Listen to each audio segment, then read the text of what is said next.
Hey, it's Jason. I'm here with my 1991 Land Rover Range Rover Classic, and I just want to make a quick video to show how to change the air filter on this. Admittedly, I was looking on YouTube before I bought a replacement filter, and I wanted to make sure I knew exactly what was involved to do it. Usually an air filter change is very easy. And in some air filters, you don't need any tools. On the Range Rover Classic, you do. So this is your air filter housing. You're going to have 3 of these clamps. They'll basically, I already have this kind of popped off, but they would have been snapped down. So I would have popped this back up and then popped it back, and there's one all the way down here in the back that I unlatched. And then you're going to want to take this off.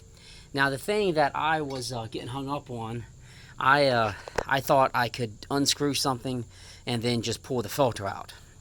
So you're going to have this nut on here, and it's going to have a little bit of a space behind it. I don't want to lose that, but those are right there. And it is, at least on mine, and I can't guarantee this wasn't changed, but it is a 12 millimeter socket.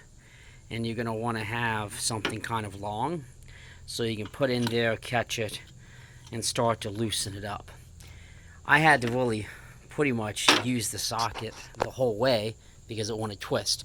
So then I was trying to just like pull the filter out, and I couldn't get it pulled out, so it was really annoying me.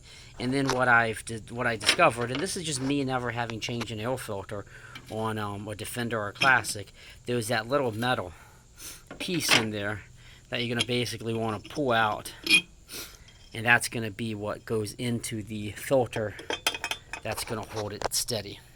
And then, in theory, the air filter should just come completely out. Now, that's exactly what I expected. The air filter is filthy. It shouldn't be black. It shouldn't be that dirty. And I'm having some issues with an air code 48.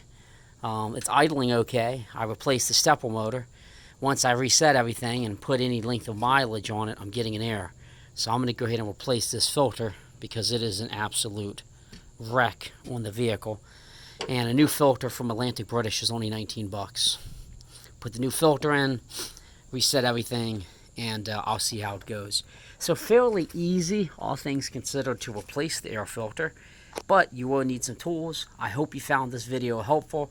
This is a 1991 Land Rover Range Rover Classic. This should be the same process for a Defender, like my Defender 110, and for any Range Rover Classic. Thanks for watching. And, obviously to put it back in, you just put the filter in, put the metal bracket, screw it, tighten it, and you're good to go. So that's it. Hope this helped. Be sure to check out my blog, jams.net, and you can see all of the stuff we do with the Land Rovers we have in our collection. Thank you.